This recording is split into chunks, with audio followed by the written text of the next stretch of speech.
I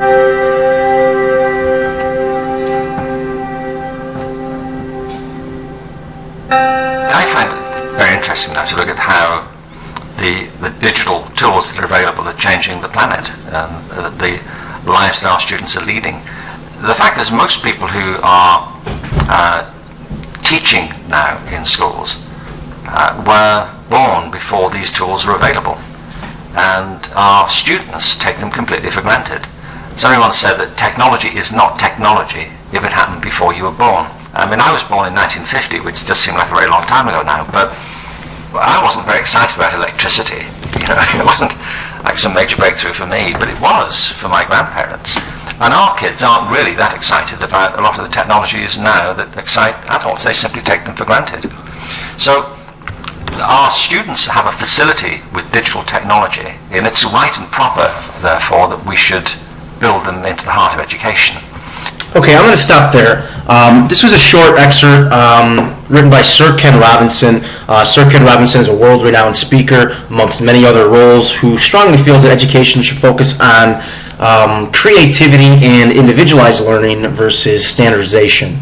And the point that I really liked and I want to emphasize that he said was a lot of students take technology for granted because basically they're digital natives. They were born after all this technology exists. And just because some of these students' teachers might not be comfortable with technology does not mean they shouldn't use it in the classroom. Students have a right to use technology on a daily basis in the educational setting because this is all they've known.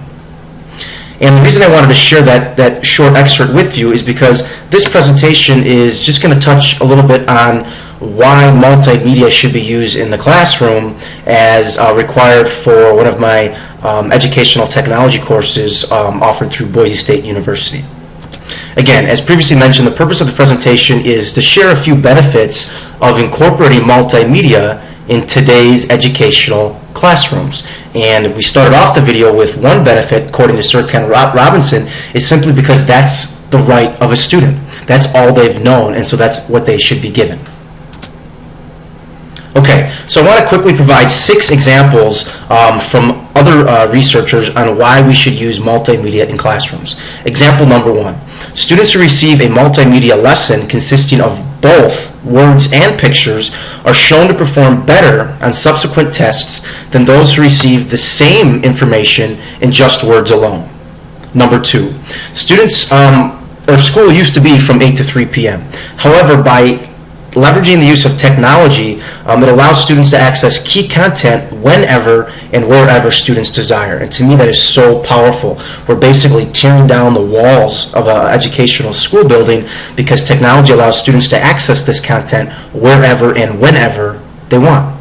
Number 3, according to Walsh, technology makes classrooms more engaging. Students were born in a digital era. Technology is only going to continue to grow, and businesses desire tech-savvy employees. Number 4, according to the U.S. Department of Education, the process of learning becomes richer with technology. Students are more engaged because of technology, motivated because of technology. Learning becomes equitable because of technology, and it places the student at the center of learning versus the teacher. Number 5, according to Kern and Rubin, technology improves student achievement. It allows schools to meet the needs of all students. It enhances workforce skills and encourages students to become stronger decision makers. Number 6, according to Walsh, many components of current educational reform efforts see technology as a vital component of a new educational paradigm in which curriculum, teaching, and student outcomes are reconceptualized. And so if we can combine these 6 reasons on why to use multimedia in classrooms with the very most basic and simplistic reason, according to Sir Ken Robinson, that this is just the student's right because they were born in a technology era, then this is what we ought to do. We've all heard of the 4 C's of learnings published by the Partnership for 21st Century Skills, whose basic mission is just to make students are ready for colleges and careers. And these 4 C's are creativity, critical thinking, communication, and collaboration. I mention these 4 C's because I also want to share with you the ISTE standards for students.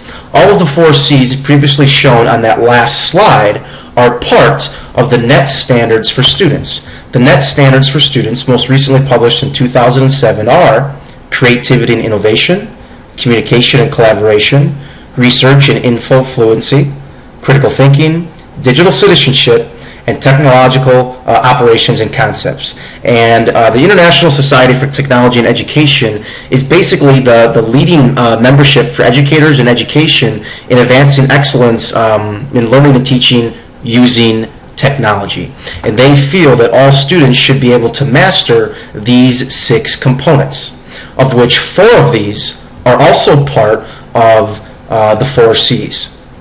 And so you see a lot of similarities between these ISTE standards, the 4 C's, and the research I presented, including the video by Sir Ken Robinson. And it's all connected through technology, multimedia, whatever term you'd like to use. Next, I'd like to talk a little bit about Bloom's taxonomy. We're all familiar with the old Bloom's taxonomy, shown on the left, and the one on the right is an example of today's new Bloom's taxonomy. That how could we connect Bloom's digital taxonomy, created in the 1950s by Benjamin Bloom, that basically starts at the LOTS level, the lower order thinking skills such as remembering and understanding, and ends at the HOTS level, the higher order thinking skills such as evaluating and creating. And according to Benjamin Bloom, students can't start mastering and creating items until at first they remember and understand them. But if we can incorporate now some of these Web 2.0 tools at each of these levels, wow, what a powerful impact we could make on student achievement. The site I listed down here at the bottom is a pretty neat site because it gives examples of multimedia in technology that you can use at each level of Bloom's taxonomy. Here's the lowest level, which is remembering, and some examples that this site creator gives is just simple as Googling or social bookmarking. If we go to the second level, which is understanding, here it has listed some examples like blogging or Twittering. If we take a look at applying, here's some examples such as uploading, so on and so forth. And an example here that I'd like to provide, let's say just using in accounting classroom, giving a lesson on assets. Okay, starting at the bottom of Bloom's taxonomy, an example of remembering. Students just simply using Google to look up different definitions of assets and recording these definitions in their vocab table found in a Google document, and then sharing that document with their teacher. Understanding. Students could engage in a Google chat with a peer, sharing their definitions and what they found while Googling definitions of assets with one another by using Google Chat. Applying. Students could upload 5 photos from the web onto their student blogs illustrating assets in order from the most to least expensive assets, including their explanation. So basically they'd find 5 photos of assets and then they'd illustrate it on their blog from most expensive asset to least expensive asset. Analyzing. Students could use Google Forms to create a mock quiz over assets.